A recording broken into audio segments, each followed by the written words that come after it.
rare and balanced view on politics in today's world. Based on facts, born of rationality, common sense, and logic, providing context on today's events. This is American Perspective with Rick Thomas. Hello, everyone, and welcome to American Perspective. I admit I am running a bit behind here, trying to get the pet of the week put up. And unfortunately, I'm going to be honest with you. I've lost, honestly, who submitted this, because I don't want to put out their real name. Okay. And my correlation is off right now due to the illness. So I'm honestly, I'm a bit lost as to which one this is. I gotta figure it out. Let's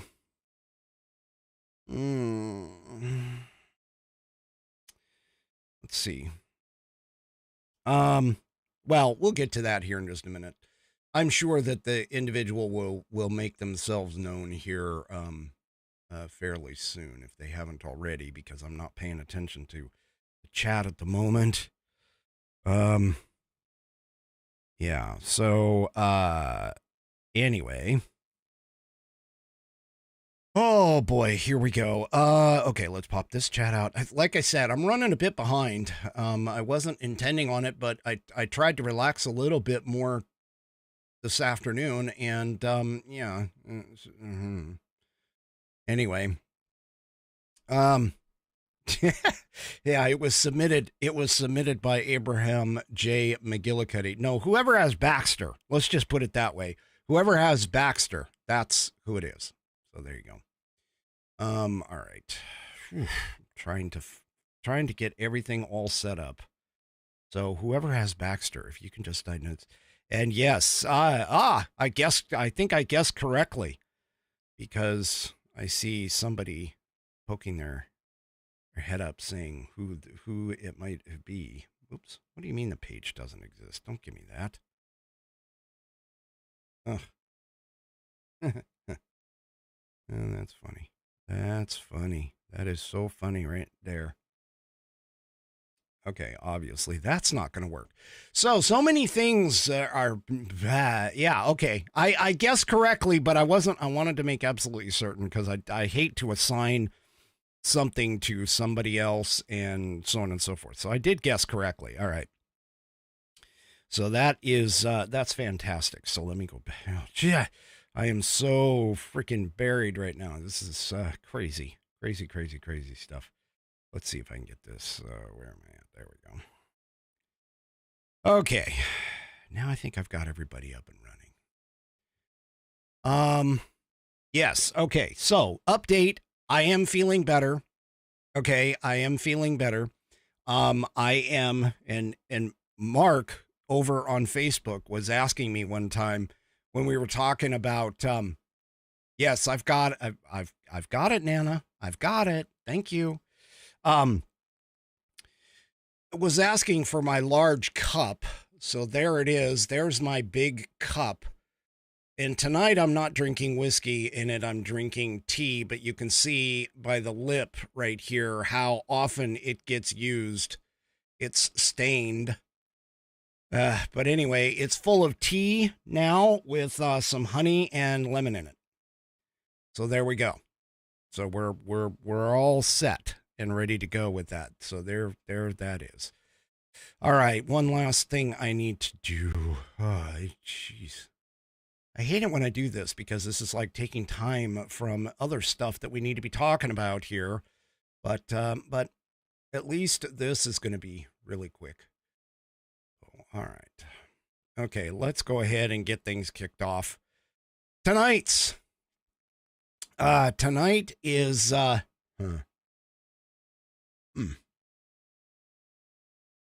tonight's Pledge of Allegiance is going to be done by G. G is up for tonight. So if you are of mind, please stand, remove your hat if you're wearing one, like me. Not the hat doesn't have to be like mine, but just remove a hat. Okay. And then once you've done that, please stand, remove your hat, place your hand over your heart, and follow along with G as he recites the Pledge of Allegiance. I pledge allegiance to the flag of the United States of America, to the republic for which it stands, one nation, under God, indivisible, with liberty and justice for all. All right. And of course, G, I do appreciate you sending that in. If you would like to hear your rendition of the pledge played here on the program, all you need to do is record yourself reciting the pledge in your style. And once you have that, whether it's an audio file, video file, whatever kind of file, take that file, attach it to an email, and send it off to fans, F-A-N-S, at AmericanPerspective.online. That's fans, F-A-N-S, at AmericanPerspective.online. All right. And normally this would be true, but not tonight, but that's okay. We can still do it for all of my listeners who are imbibing. Down to business.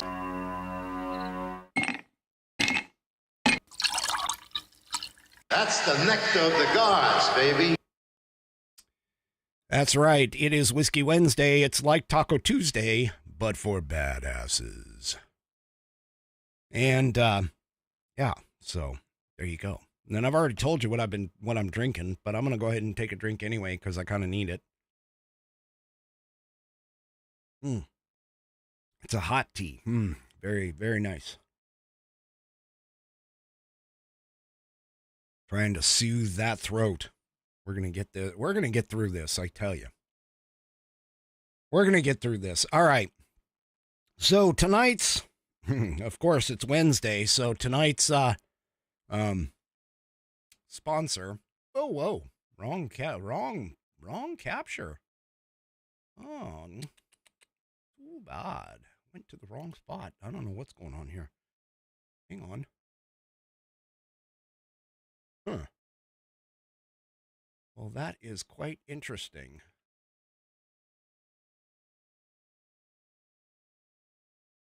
I wonder why it's doing that.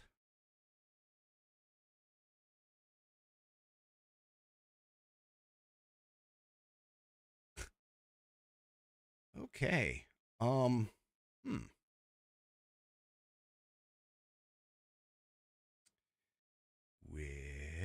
give me just a second here. Obviously, something happened to this. I don't know what. Let's try this again. Let's go back here. There we go. All right, that got it working.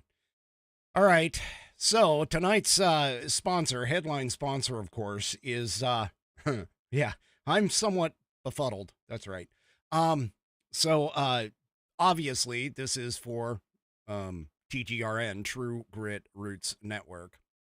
And we now have both of them, both Walter Trout Blues Rock Radio, as well as Dallas Moore Outlaw Radio. Both are up on our website at tgrn.net. Make sure that you go there, take a look, check it out. Dallas Moore Outlaw Radio, 24/7 Outlaw.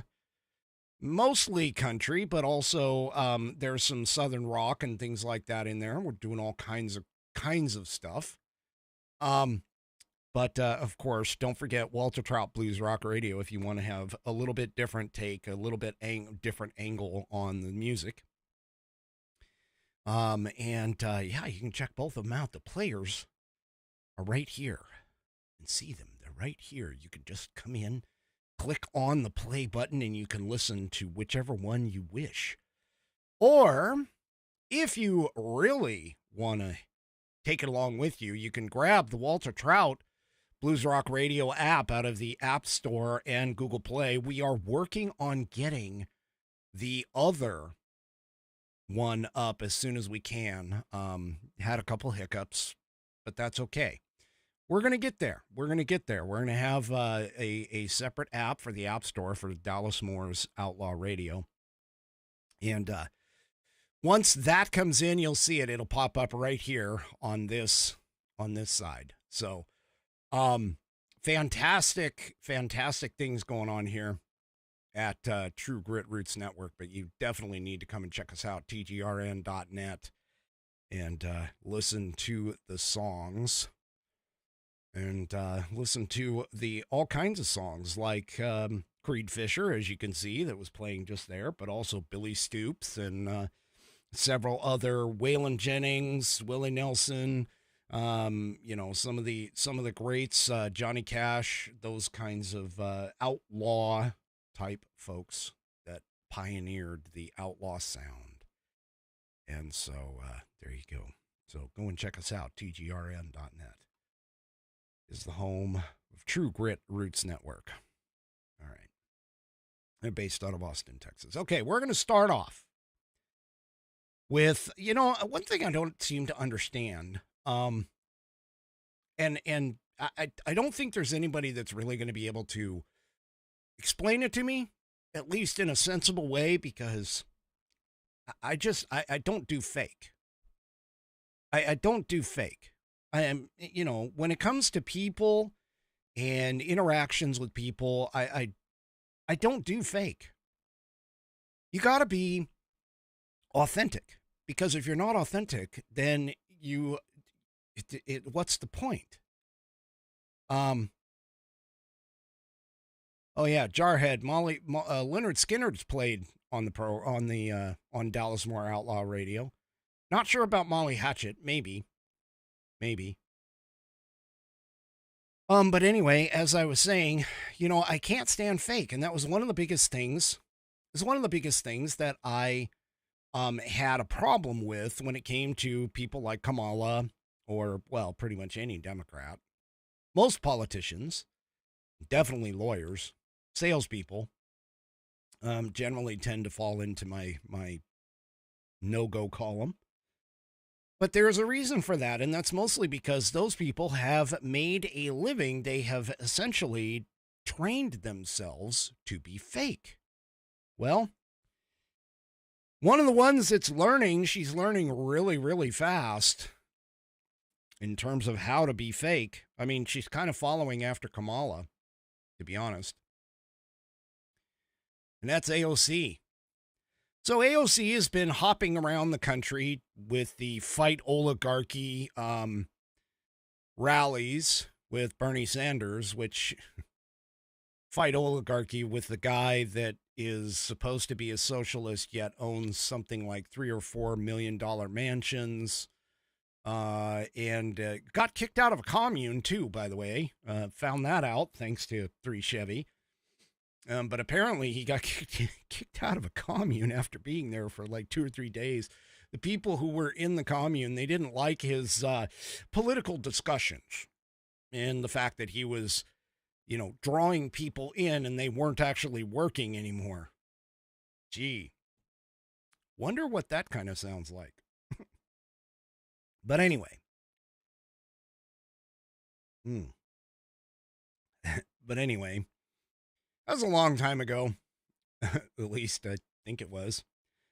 But however that works out. So AOC's been running around the country with her man, Bernie. I think Bernie realizes that he's not going to be able to have another run.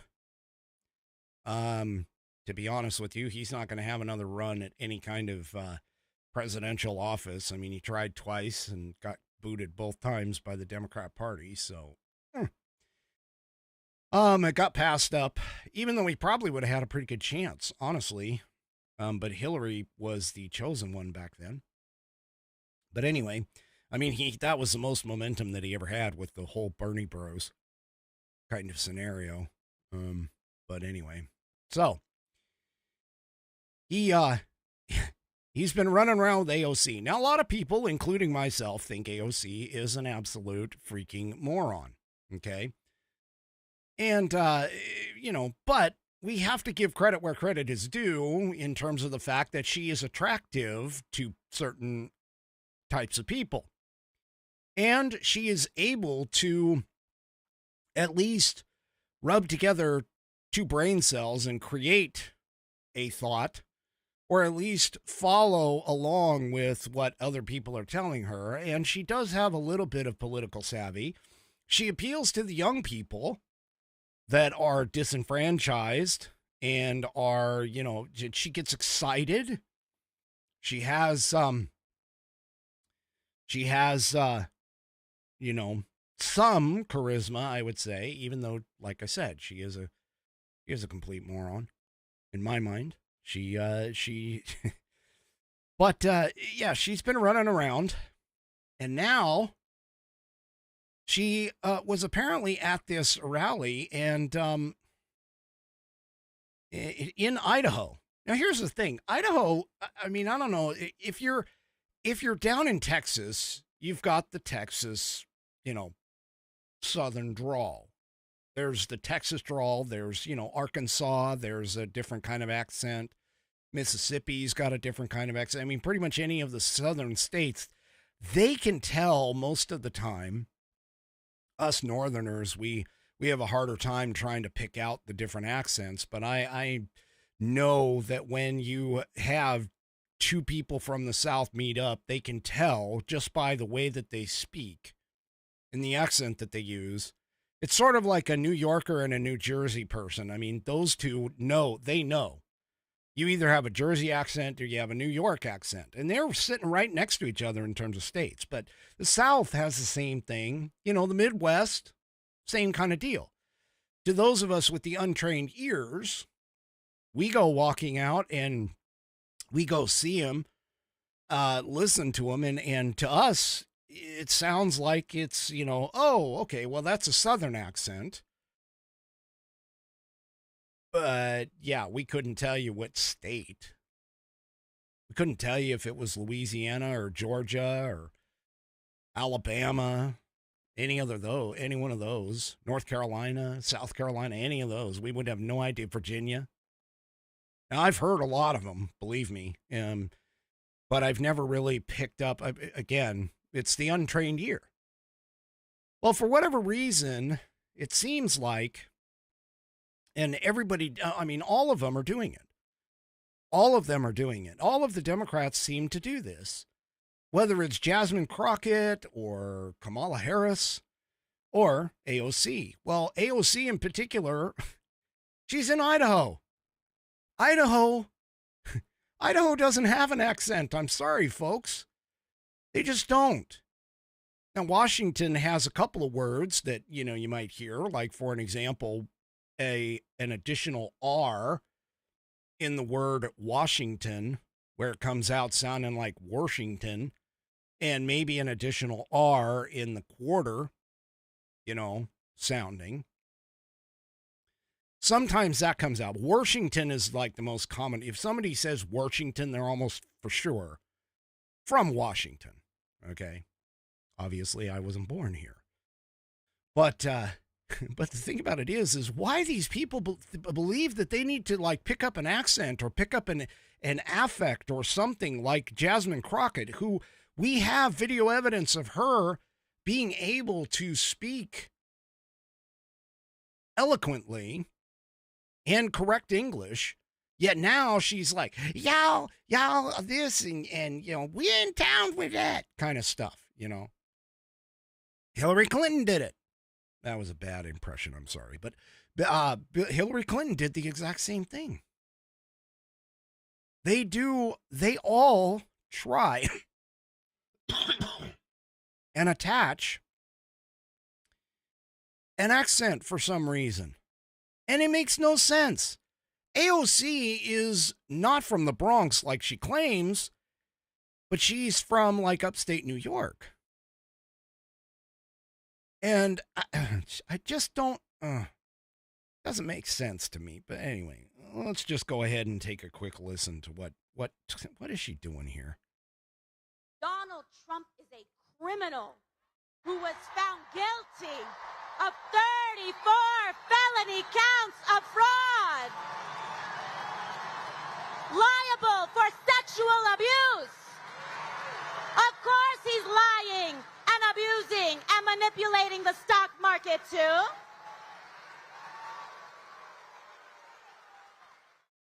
When he talks about rapists and criminals, he should look in the mirror.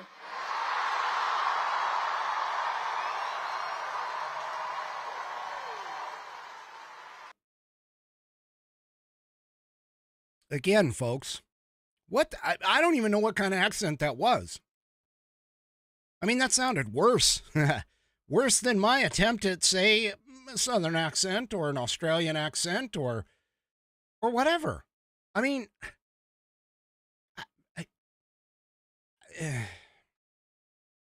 why? Why do you people do this? Look, just go out, be yourselves, you know, and be real to people. Authenticism, that's what we're looking for. Well, what's even worse is, of course, the fact, like I just pointed out in terms of Bernie Sanders, you know, Bernie Sanders has like millions, millions of dollars in the bank and what, $3 or $4 million homes. Yeah, great socialist he is. But here's another image. Here she is. Let's go ahead and take a closer look at this. Here she is, AOC, flying first class. First class. Oh, yeah, but they're going to be, you know, fight the oligarchy. Fight the rich people. Fight the billionaires. Notice how, as the more rich Bernie Sanders got, the more he started. First, he started off yelling about the millionaires, and then he started yelling about the billionaires, and now he's like yelling about the multi-million billionaires or whatever. I don't know, but anyway, the point being here is that these people are so fake. I can't even imagine how anybody could take time or take the time to go ahead and like listen to these folks. Like, oh yeah, I want to go into a rally and I want to listen to a rich white woman because, well, sorry, not white, but a rich woman, you know, Latino woman who started off at $174,000 per year for her freshman year in the House of Representatives. And she's now worth something like, I don't know, 10, 12 million, flying first class, doing all kinds of stuff. How can you sit here and listen to her talk about, we got to fight the oligarchy. We got to fight them. Yeah. You're part of the oligarchy, sweetheart. What do you think? What do you think controls our country right now? I mean, seriously, who do you think it's at this point? The government. I mean, really? Anyway,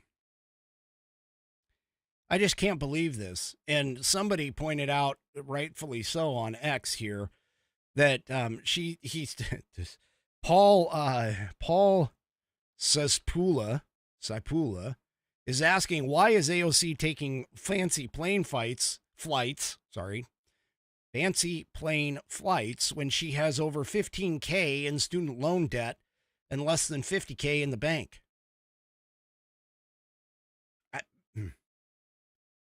I mean, somebody explain to me. Well, we pretty much all question this, because when you go on to, when you go and become a representative or whatever, you have the ability to like write off all kinds of things because, of course, you know, the lawmakers make the laws and cut themselves out of it. So they're able to like write off all kinds of stuff. Yeah. That's what happens. Anyway. This is just so ridiculous and fake. It's not even funny. I can't even imagine, even going to one of these things and actually not being able to, or, holding my tongue, to be honest with you. I mean, there's part of a reason why I don't go to these things, but they're just so hilarious. And I don't even think, honestly, I don't even think they realize, how ridiculous they look in terms of all this. Yes, let's fight oligarchy when we are the oligarchs. Yeah. There you go. Yeah, speaking of accents, I mean, Wooden's just pointed this out. He's like, when we traveled to Ireland, they thought our accents were Australian. Interesting. Well, when I went over to England for a work thing, we were up in northern England, up around Birmingham, and they all thought I was Canadian. I guess they have a lot of Canadians that vacation there. I don't know why. It was weird. But anyway. Well, there's a new poll out. Not that I really, again, not that I want to focus on polls or look at polls, but it's kind of interesting because it actually points to the fact that Trump is still seemed to be pretty popular, even though his whole tariff thing, according to the mainstream media and the left, is unpopular with everybody, but yet he's still popular. There was a new poll out, or a new survey done by dailymail.com and J&L Partners that found that Trump still remains popular with more than half the country. His current approval rating, according to this new survey, is sitting at 54%. That's a current tie with his all-time highest. So, the pollster, James Johnson, says, for all the events over the past 2 days, past 10 days, we find the president's approval rating unchanged and now at its highest point ever. During those 10 days, Trump apparently did the across-the-board tariffs, higher reciprocal tariffs on most countries. But then he changed his mind, only implementing 10% tariffs and putting the higher tariffs on hold, except for the ones aimed at China. That created drops and then a spike in the stock market, but the polling shows that the people were unfazed. So,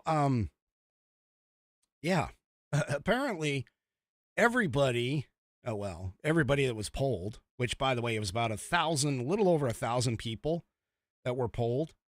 And this poll has been going on for a little while, since February. They do it every so often. Here's a chart I can show that you can see here. His approval rating, as you can see, has kind of gone up and down a little bit here and there, but honestly, it's remained within about, let's say 15 points of one another across the term since February 10th. We have February 10th at 53%, February 25th at 54%, and then it dropped to 49%. On March 7th, March 27th, it was still at 49%, then it went back up to 53% on April 4th, and then on April 14th, it hit 54%. So it's been, relatively steady. But yeah, it's the American people seem to be fairly happy. This was a sample of just over 1,000 registered voters that were surveyed online, giving the poll roughly a plus or minus 3.4% margin of error. So they also broke down some of the demographics, and whoa, lo and behold, take a look at this. He scored highest among the 18 to 29 age group. He scored the highest at a 64% approval rating. This is interesting. I thought the Dems had the younger crowd locked up. Doesn't seem to be quite that way. I mean, even in the 30 to 49 age bracket, the 65 plus age bracket, and even the 50 to 64 bracket, which I think I'm definitely in that one. But all of that was, they're all fairly close to one another.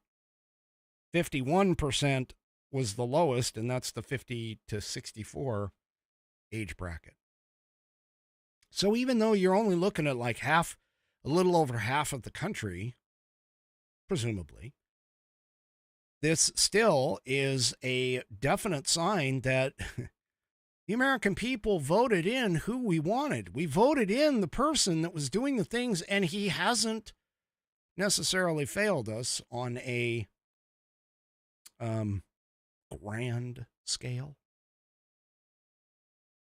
So anyway, here's even his approval rating among graduates versus non-graduates, which this one is another one because, the Democrats like to say, well, if you're an educated person, you vote Democrat. Yeah, you're an educated person. Really, it's all the stupid smellies, the dumb people that don't have an education. Well, apparently not, because both of them, graduates and non-graduates, they scored pretty close to one another. So apparently Trump is doing something that both the quote-unquote educated folks and the quote-unquote uneducated folks, they both like. Now, this would be different if if we saw a disparaging difference between the two. But again, the difference is not that much. So obviously the American people are kind of liking what's going on. They're liking what's happening here. Which is why nobody's really buying into the Democrats' hype and all of their crap that they've got going on. Now, they did break it down via ethnic group as well. So among white voters, Trump's approval rating is actually at like 57%. Hispanic voters currently give him 46%. Black voters put him at about 43%. That's still much better than what he may have done in the past and things like that. So again, he's not doing a bad job, apparently, according to the American people. And in terms of demographically their political leanings, his approval rating among Republicans is at 94%. Independents are giving him an approval rating of about 48%. And the Democrats, when just Democrats were surveyed, Trump's approval rating stood at 22%. Well, that's because they're morons. All right, let me get.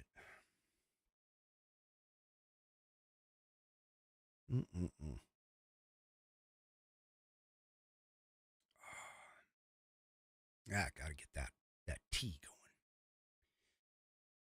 going. All right.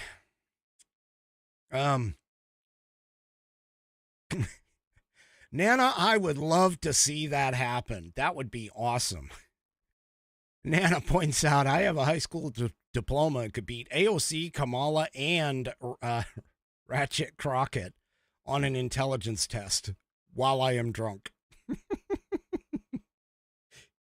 If they would even bother to agree to something like that, I could be the judge. Anyway. Just saying.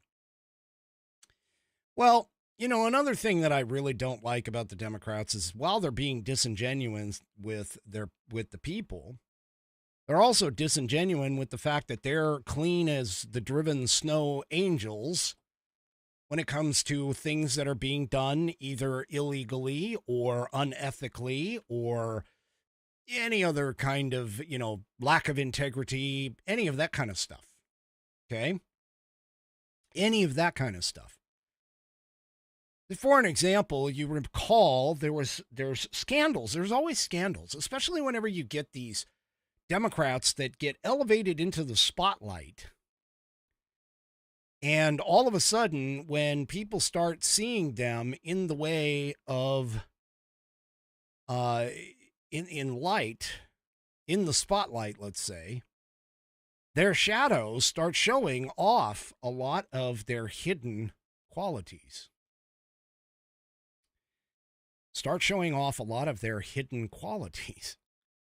So, let me just point that out. Here we go. We got another,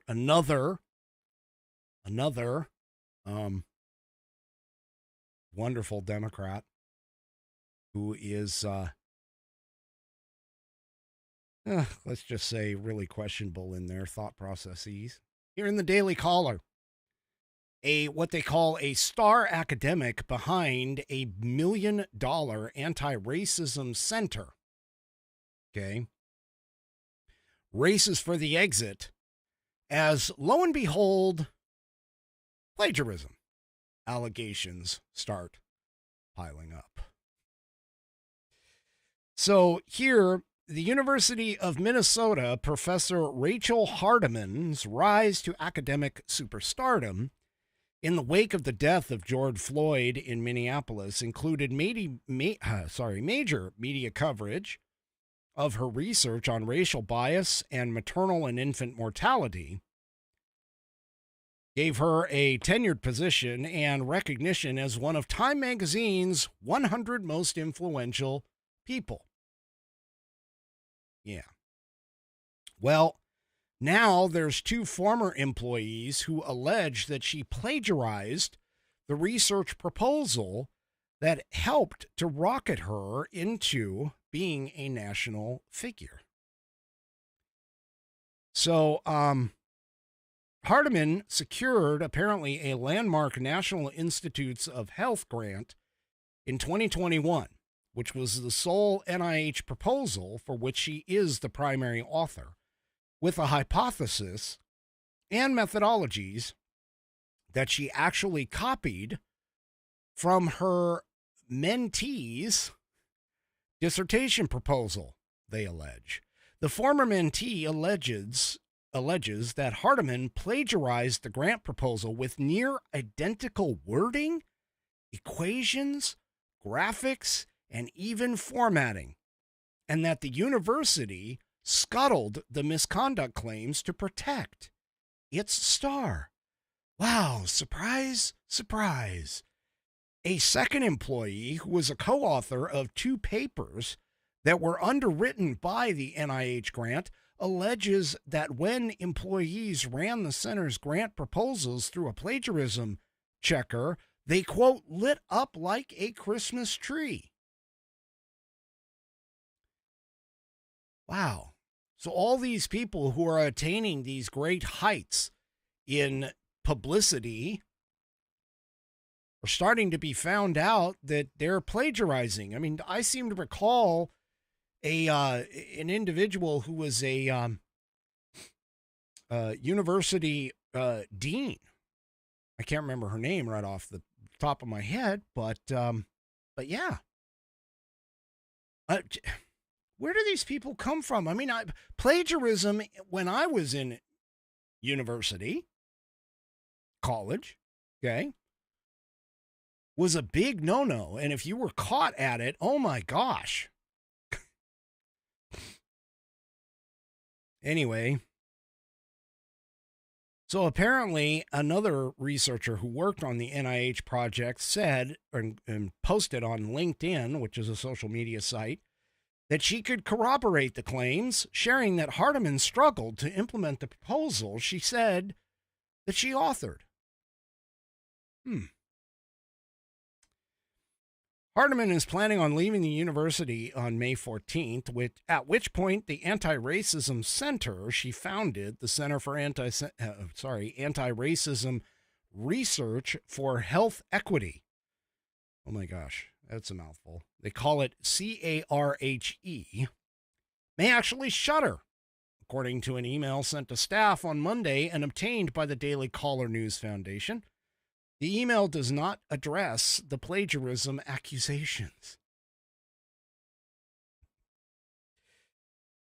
The email reads, Rachel Hardiman, Blue Cross endowed professor of health and racial equity and founding director of the Center for Anti-Racism Research for Health Equity, will conclude her faculty appointment and center leadership at the University of Minnesota School of Public Health effective May 14, 2025.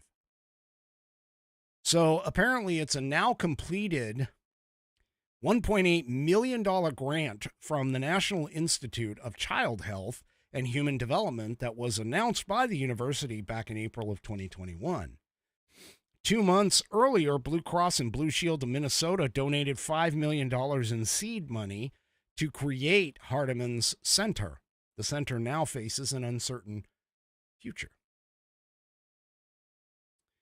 In light of Dr. Hardiman's departure, this is a quote from the email again, the School of Public Health Dean Melinda Pettigrew, in consultation with other key stakeholders, will make a determination regarding CARE, that's C-A-R-H-E, in the near future. Blue Cross and Blue Shield of Minnesota did not respond to a request for comment. Huh. I seem to recall there was another big organization that got vaunted into the spotlight because of George Floyd and a few other places. In fact, they even had an entire mall in D.C., and by mall, I'm talking an intersection, revamped and renamed. It just got tore up and put back the way it was supposed to be, which is not with the name. God, it's something, it stood for build large man, buy large man. No. Black Lives Matter. That's right. Yeah. Seems like the grift seems to have a commonality across all of these organizations. Now, understand.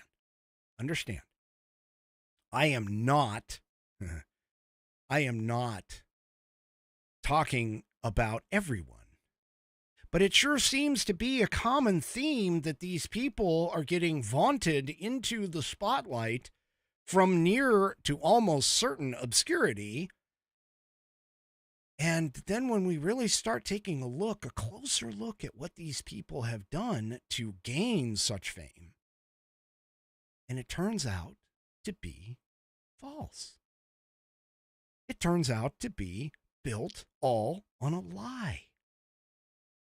And yet there are people who are sitting here hanging on these people's every word, every single word, and thinking that these people are going to help,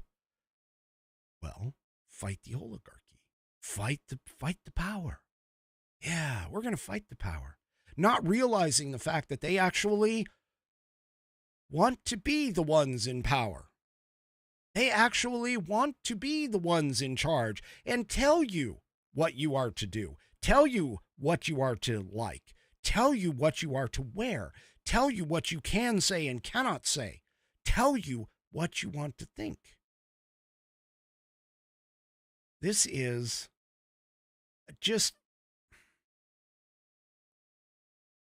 the Democrat Party, people.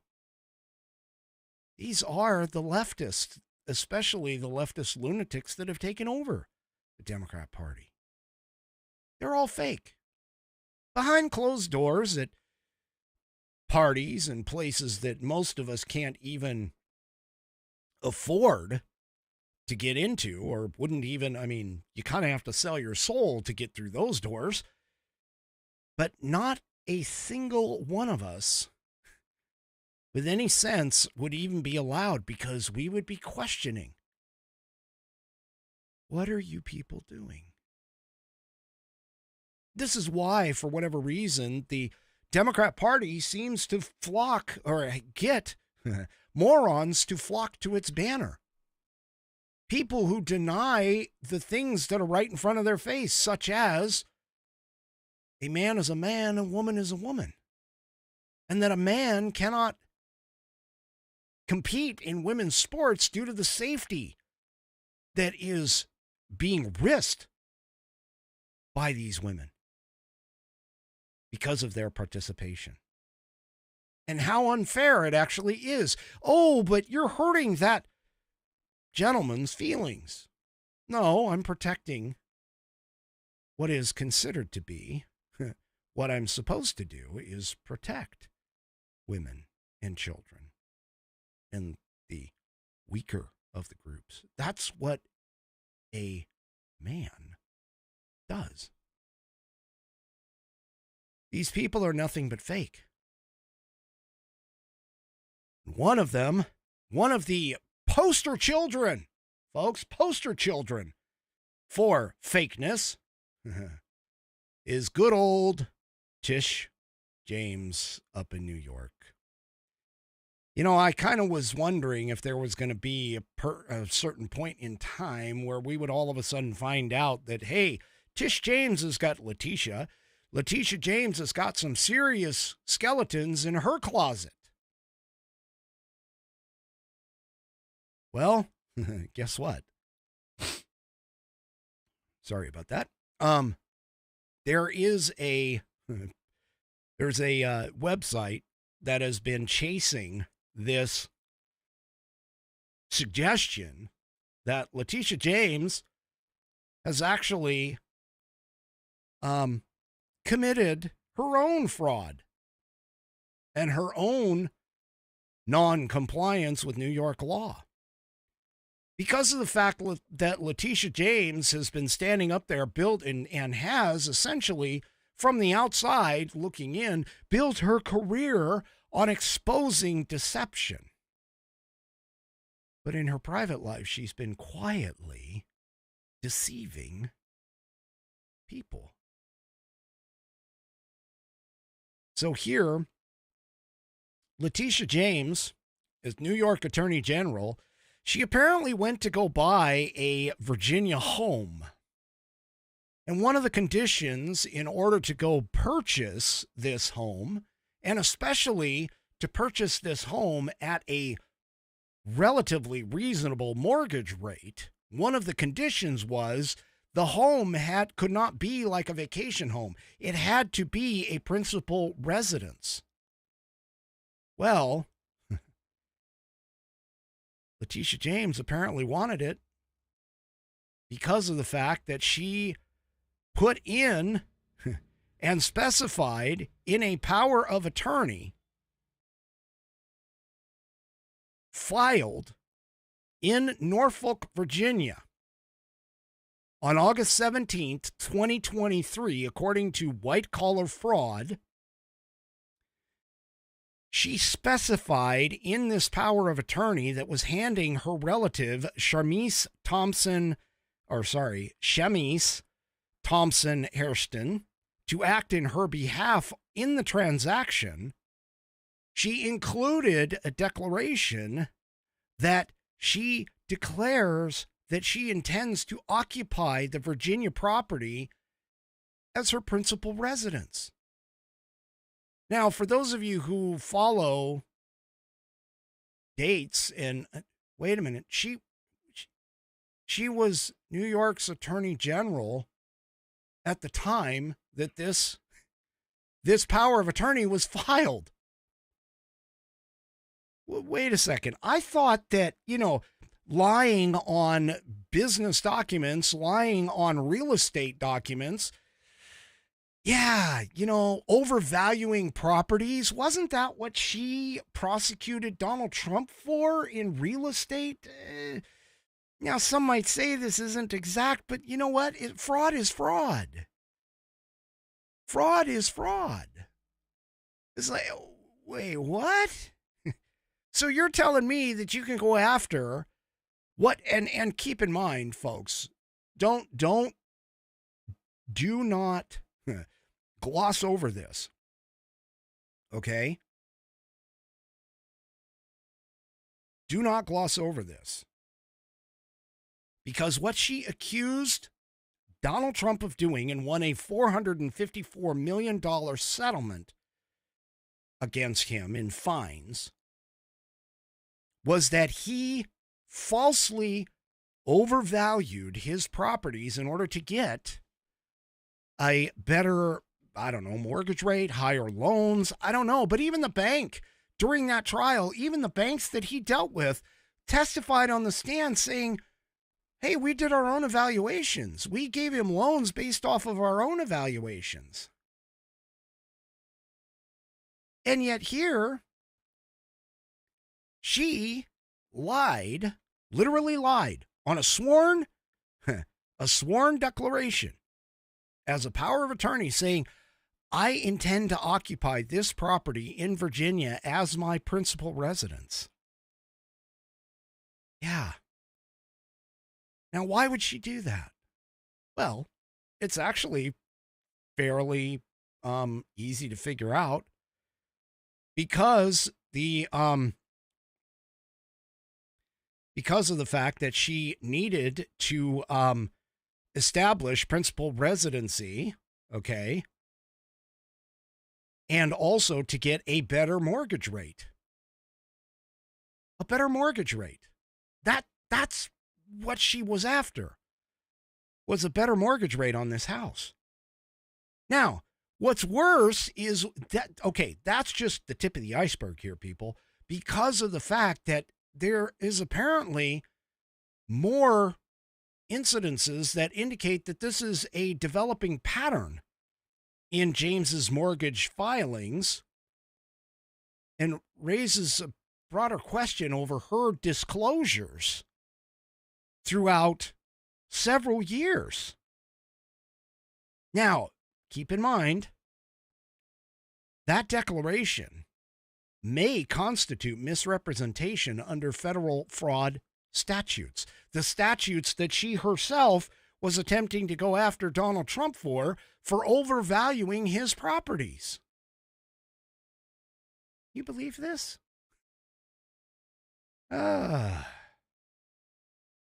She has a pattern, according to White Collar Fraud. She has a pattern, a 40-year pattern of property and financial discrepancies. Now, this is a continuing investigation. This article came out in April 5th of this year. She apparently bought her Brooklyn brownstone in 2001. And during that, they discovered that her purchasing was actually, and she actually has an uncorrected, what is called a Department of Buildings. So in New York, they have a Department of Buildings, but there is an uncorrected Department of Buildings violation that predates her purchase. That was potentially a hazardous alteration that remained unresolved for 7 years. And then a significant property tax delinquency that occurred during the time that she was in public office. Okay? And so this violation in particular, on November 21st of 2000, the New York City Department of Buildings issued a violation against the home. The charge was an altered building occupied without a valid certificate of occupancy. Okay? And the temporary certificate of occupancy for the building had expired in 91. Yet the building itself remained occupied for nearly a decade in violation of the DOB rules. The city went ahead and assessed a $2,500 fine and directed the owner to legalize the occupancy by filing a certificate of correction. And apparently that never happened. Now, just a few months after this, in March of 2001, Letitia James purchased the property.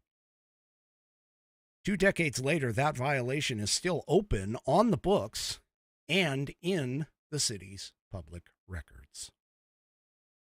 The DOB records show the fine was eventually marked written off which means that the city stopped attempting to collect it, but written off fines don't close the violation. The only way to resolve it is through that formal correction. And no such documentation has ever been filed so far that they're aware of. What makes this even more confusing, or confounding, as they say in the article, is that just 2 months after the violation was issued on January 26, 2001, the DOB issued a new current certificate of occupancy for the building after the property passed inspection, classifying it as a legal 5-family dwelling. Yet, despite this, the earlier violation remained on the books.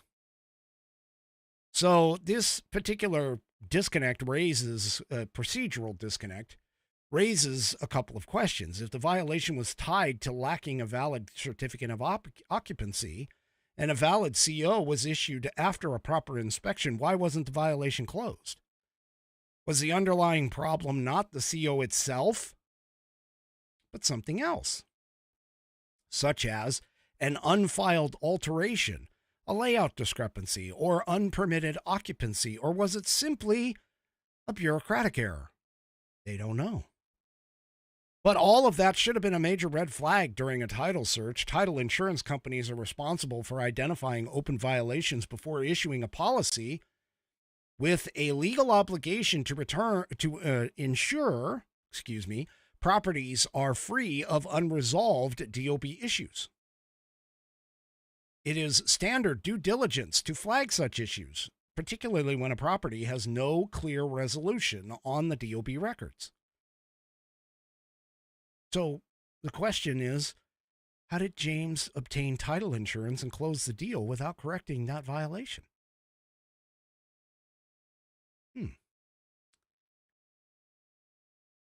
Now, there's a couple of possibilities the article here is talking about.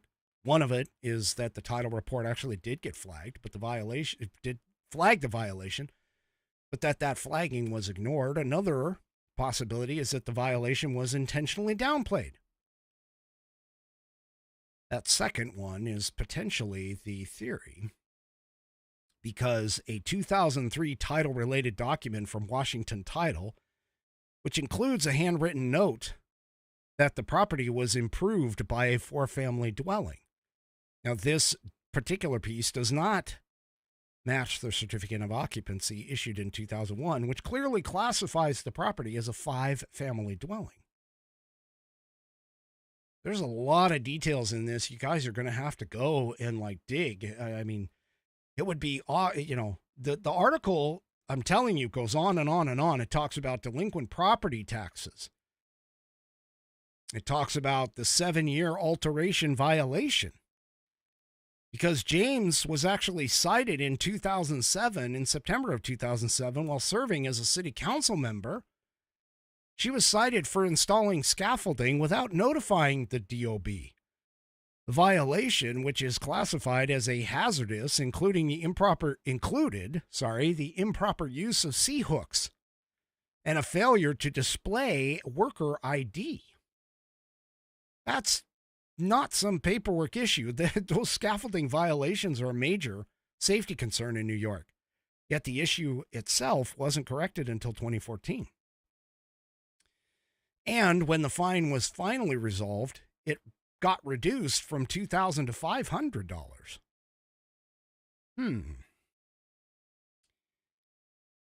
Yeah, I kind of wonder what's going on there.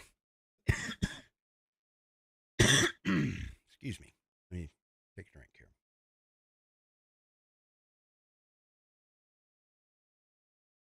Well, there's even more.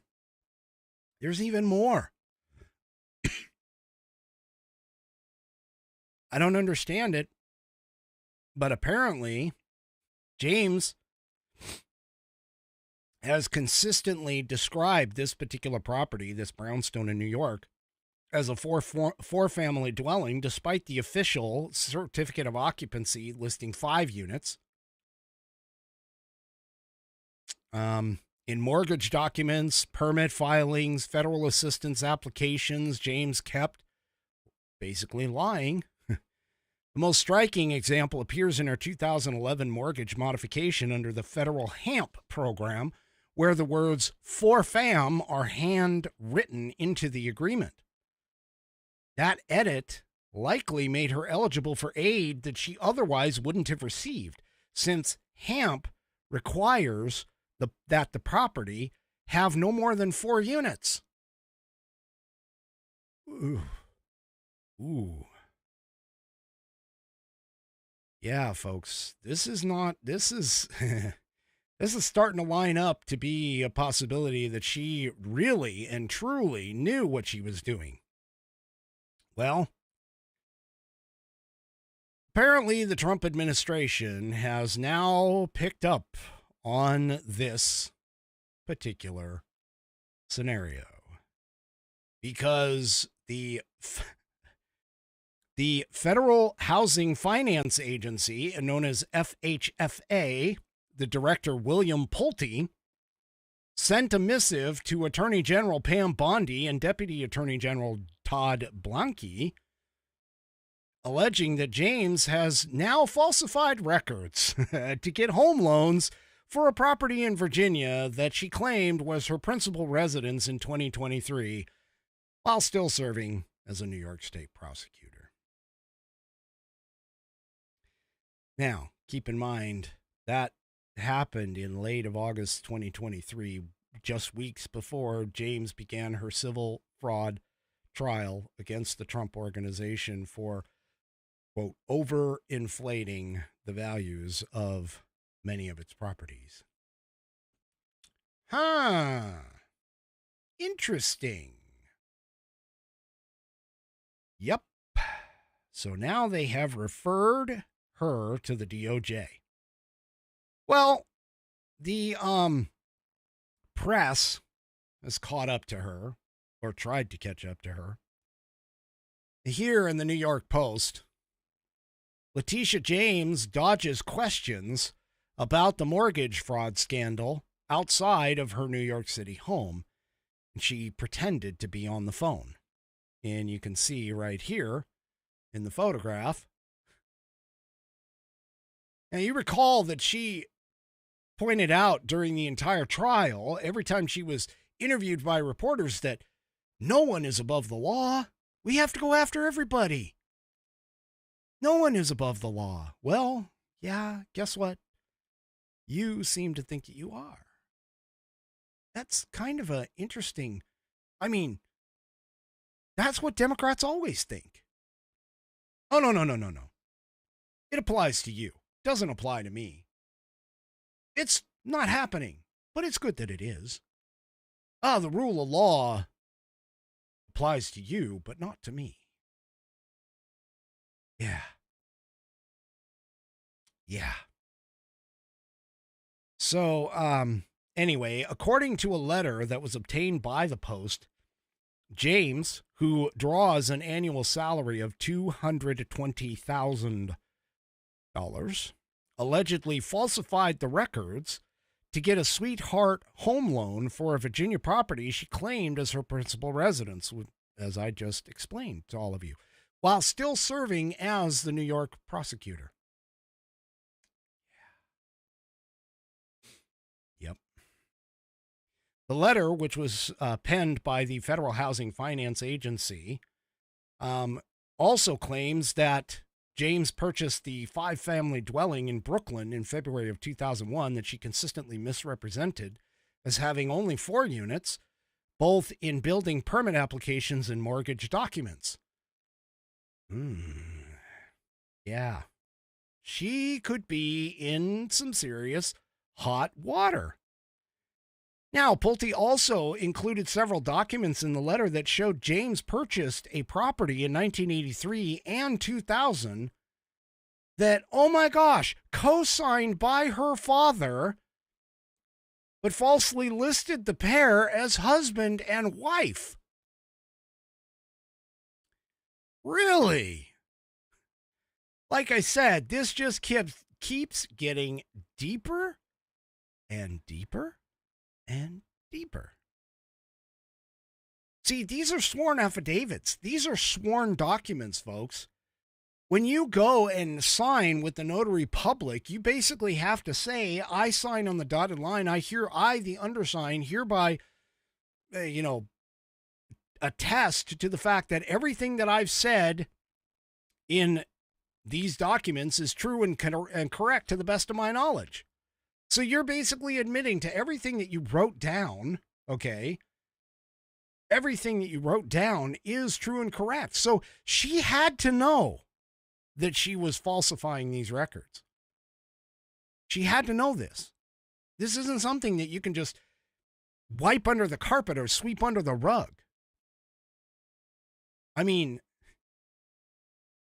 seriously, folks, what the hell is she doing?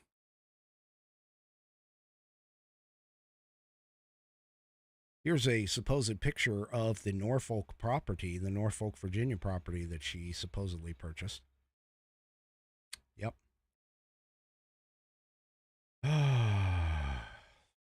Folks, what are we doing? Why do we even bother listening to these people? I mean, seriously, is there no ethics, integrity, morals, standards, principles, values anymore? Now, Pulte did say in his letter that this could amount to criminal charges, including wire fraud, mail fraud, bank fraud, and false statements to a financial institution, among others. A spokesman for James' office said in a statement, quote, Attorney General James is focused every single day on protecting New Yorkers, especially as this administration weaponizes the federal government against the rule of law and the Constitution. She will not be intimidated by bullies, no matter who they are. If you're caught doing something, I mean, seriously, if you're caught doing something, at least, I mean, look, I'm sorry, I'm just going to say this. If you're going to stand up in front of a camera and tell everybody in the world that you are going to go after people for falsifying records, or that you're going to go after, that nobody is above the law, you better damn sure make sure that your skeletons either stay freaking buried, or better yet, that you don't have any. Democrats don't seem to, they don't seem to get that. I mean, this isn't the only person, said guy, but the only person in the Democrat Party that hasn't been caught doing something like this. Seriously.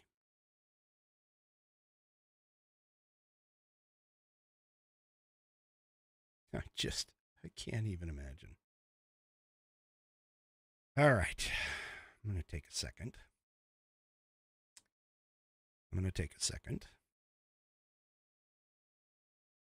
Ooh. Oh, my tea's starting to get cold. That's fine. I'll still drink it.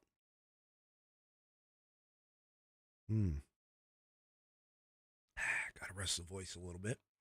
Just a little. Well, I know I talked about this, this next article, this next subject, a little bit last week while I was out. Sorry. And the thing is that this guy has now become the new poster child for all of the leftists that are out there. And the reason I know this is because it has been plastered all over the social media pages of every single leftist Democrat across the board. These people have hitched their wagon to a El Salvadoran illegal alien who's an MS-13 gang member, allegedly, has been through 2 immigration hearings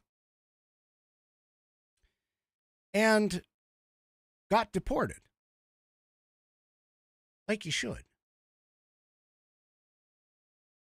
And, yeah, they've hitched their wagon to this guy.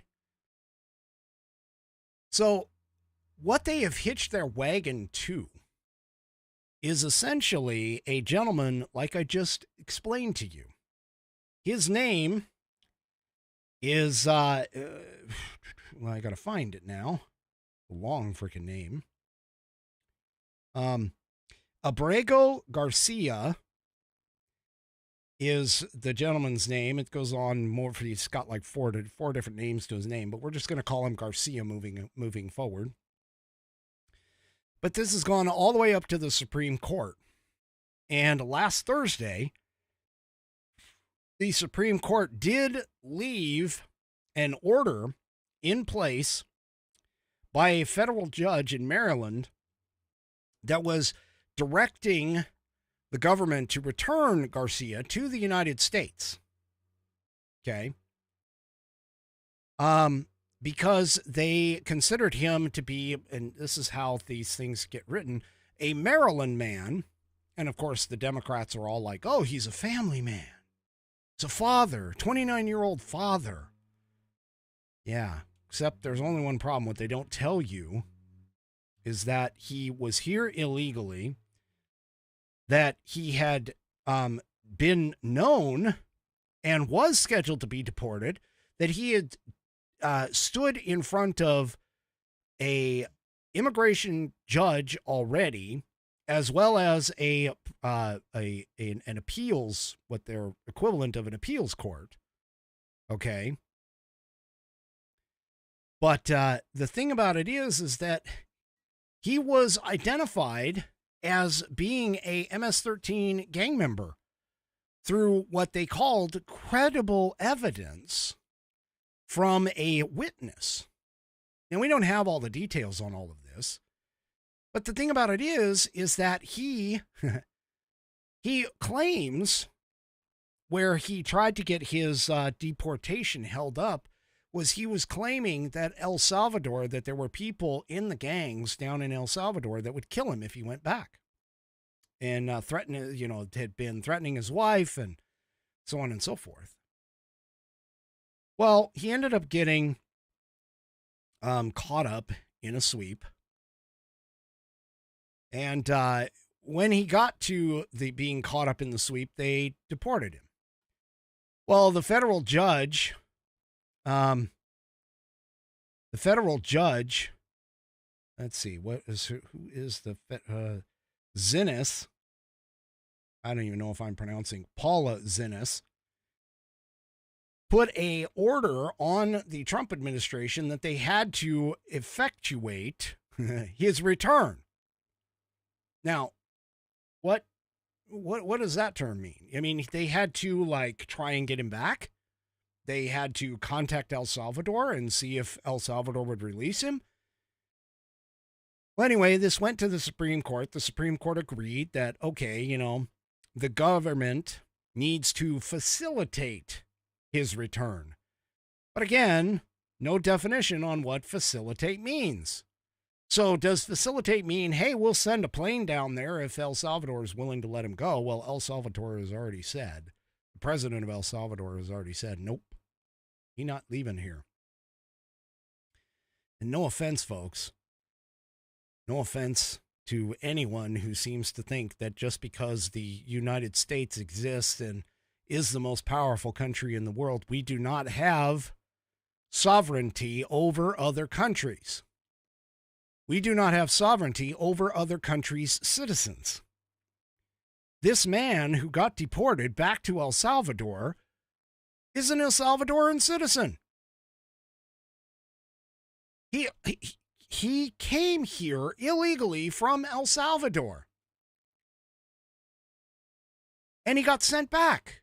And El Salvador has decided to put him into this maximum security prison and has basically said, we're not going to send him back.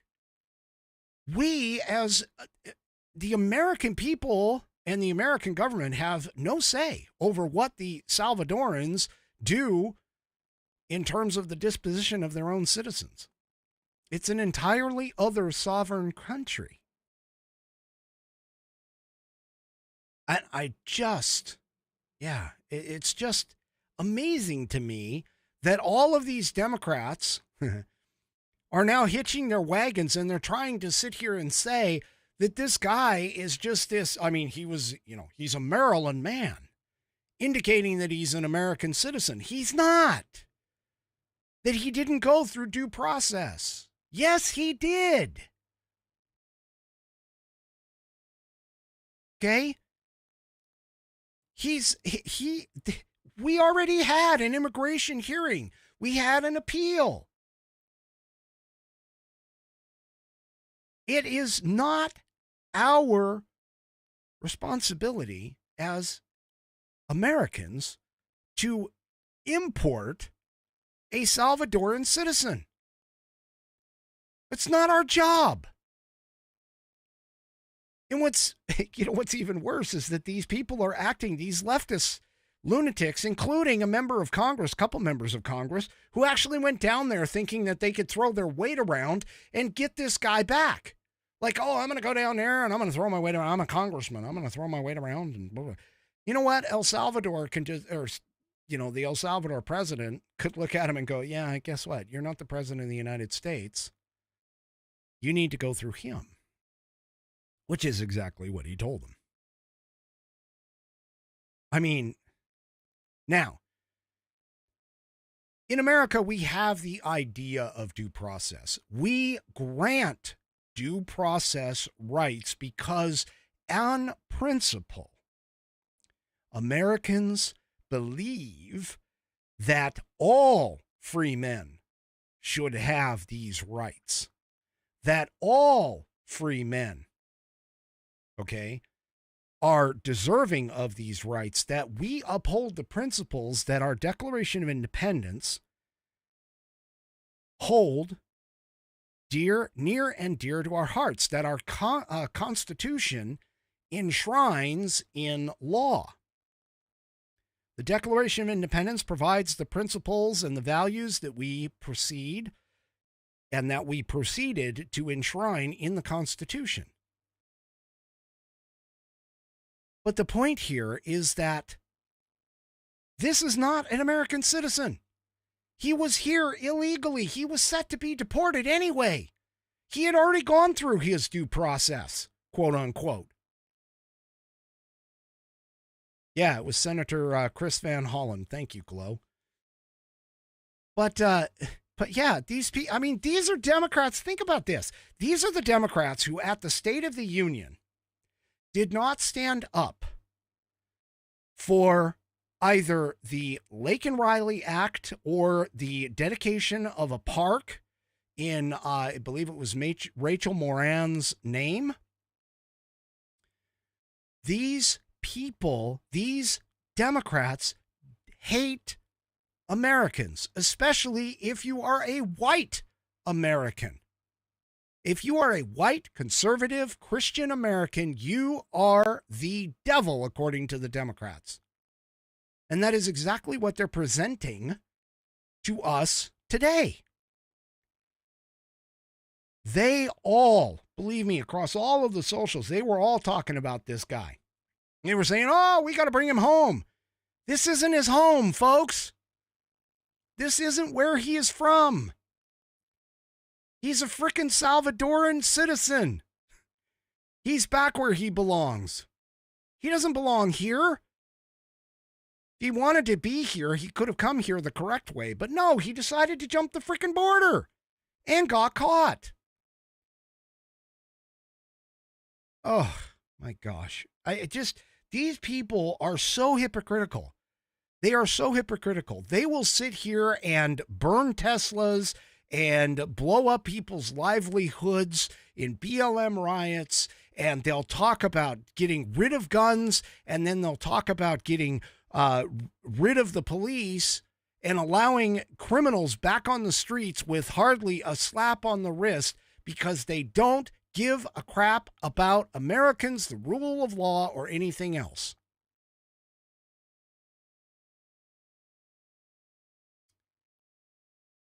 Yeah. I mean, these people are just, they're more than morons. They're annoying morons. Ugh. And now, of course, they're claiming that Donald Trump is defying the Supreme Court. Oh, gee, kind of like Biden did, when they told him that told Biden that he couldn't forgive student loans, he went ahead and did it anyway, and even flaunted it on social media. But Donald Trump actually hasn't defied the order, because he did ask the Salvadoran president. He tried to facilitate. He attempted to facilitate the man's return by saying, hey, can you release him into our custody? That's a yes or no question. That's a yes or no question. And the El Salvadoran president said, no.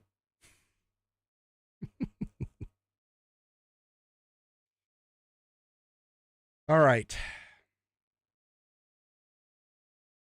So I have, I have one more thing I want to get to. I've been kind of sitting a little bit on this, but one more thing that I want to get to, which I find quite interesting. So first of all, in the international news desk. Well, first let me take a drink here, so I can. Okay, what the heck happened here? All right, there we go. Got my CC closed captioning running again. All right, let me get this. All right, last article, and then we'll get into the pet of the week. So, President Donald Trump on the international news has basically told Iran straight up, no nuclear weapons. Which, I mean, that's a relatively reasonable request if you're in the Western Hemisphere. Okay? If you're in the West, Western culture. But what I found amazing was that the Iranian supreme leader has actually expressed endorsement of talks with the U.S. This in Newsmax. The Iran's supreme leader said on Tuesday that the first round of talks with the United States went, quote, well, in his first public comment on the negotiations, according to their state television. Now, keep this in mind. Take that with a grain of salt. State television, think propaganda. All right? Anyway, the comments by the supreme leader, Ayatollah Ali Khamenei, not Khomeini. Khomeini was his predecessor, I think. Anyway, notice they used the words while couched, meaning that he sort of was cagey about it, represented his endorsement of the talks so far. The 85-year-old said, we are neither radically optimistic about the talks nor radically pessimistic about the talks. It's neither black nor white. It just is. Anyway, I'm sorry. Anyway, he did say, however, that the talks had been implemented well in the first steps, and that Iran, of course, remained pessimistic about America. So, anyway. But at least Donald Trump is like trying to hold them. I tell you, there's a lot of people in the Middle East that would love the fact that that we as America can stop these guys from developing nuclear weapons. I've told you before that the reason, I mean, that they're enriching uranium, right? And they're supposed to enrich it to a certain point to use it for nuclear-powered electrical plants, but they've gone beyond that now. And it's time, potentially, for them to, or they're attempting to get to a point where they can enrich uranium to, I think it's like 90 or 92%, whatever it is. And that's weapons grade nuclear material. Not good if they can get to that point. But that's one of the hot spots that we're definitely paying attention to on the world stage outside of even just China. So much stuff and unfortunately so little time for an actual president like Donald Trump to be in the office. Hopefully we can keep the ball rolling with our good friend J.D. Vance. All right. Let's move on to tonight's Pet of the Week. Alrighty, folks, tonight's Pet of the Week, in case you didn't see or hear the conversation and chat at the beginning of the program, comes from Nana of JJS. Now, I have been told, and I have it on pretty good authority, that apparently when my show comes on, the animals at my listeners' locations, they all tend to, let's say, magnate. I don't know. I guess I have some sort of animal magnetism in my voice for some reason. But anyway, they all tend to come to the table or the TV or whatever. And this isn't, you guys might be thinking I'm like hyping this up because this is something that, I do, but I'm telling you, I've had reports from several different listeners who all say the same thing, that their animals seem to be attracted to my voice. And I can tell you that my own personal experience, and this is another one, honestly, is that I was visiting, of course, I was down in Texas. I was visiting my business partner down there. And his daughter had a little dog. I'm going to call it a little dog, but had a little dog named, oh God, now I forgot it. But anyway, it was a little Chihuahua. It was, and I'm not going to throw it out there because honestly, I don't really want to expose anybody, but had a little dog down there, and this little dog apparently was not comfortable with new people. But within probably, I'd say half an hour to 45 minutes, maybe a little bit longer, maybe more than an hour of me being there, he was sitting on my lap, sitting next to me, getting scratches and loves. I think he wanted to like jump onto my shoulders because he was like some sort of a Chihuahua mix. And of course, my rule, anything under 30 pounds is not a dog, but that's the reaction that I got. Well, Nana has proven it to us. And so tonight, she has proven that the animals collect around her.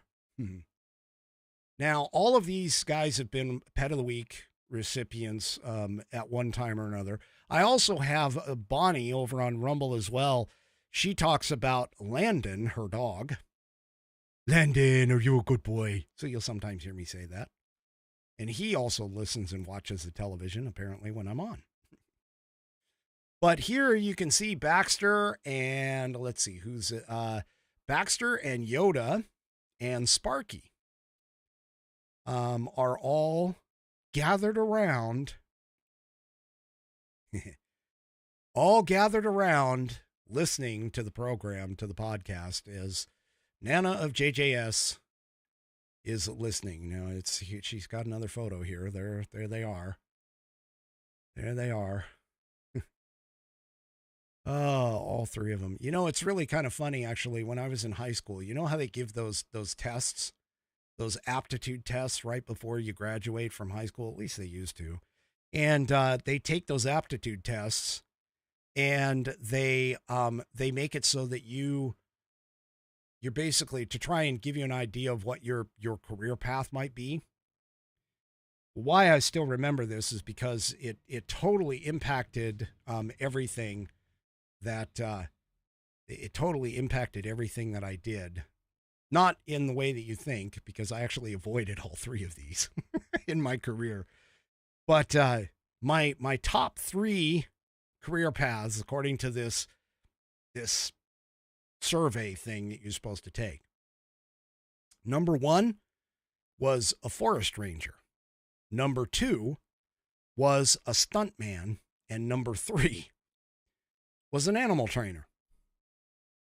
Yeah. Well, I got close. I've trained a few dogs and I've trained some horses. So there you go. I got close. But it wasn't my career path. That was all in my personal life. But anyway. But apparently I do have the vocal cords that seem to attract the animals and make them feel comfortable. Comfortable enough that they just want to come over. Or alternatively, it's just the fact that Nana looks so comfortable laying there that they had to get comfortable by mom. Anyway. Oh, so that's tonight's pet of the week. Thank you, Nana, for sharing those photos. Yeah, I know you sent me another one, but it's kind of hard for me to do that while I'm streaming. So anyway. Do me a favor, if you would like to have your pet of the week or your pet featured on Pet of the Week, all you need to do is send me a photo or photos of the pet, your pet or pets. Video is fine too. And give me some details about the pet, name, breed, etc. And we'll get it on for next week. The queue is currently empty, so everybody go, go, go. Get in before Amy gets all of her puppy pics, okay? In, because that's gonna happen. Anyway. All right, folks, that's it for me for this evening. Do me a favor, if you haven't already, head on over to rumble.com, get yourself an account. It is free, and once you are signed up and signed in, make sure you search up the American Perspective channel, hit that green follow button to get notified every time I go live. Also, too, don't forget to hit all those thumbs up and like buttons across all of my platforms, whether it is Facebook, YouTube, X, and, of course, the aforementioned Rumble. We will see you tomorrow night. Hopefully I sound a lot better. We will see you tomorrow night, 5 p.m. Pacific, 8 p.m. Eastern Time, right here on American Perspective. Have a great rest of your evening, and good night, everybody.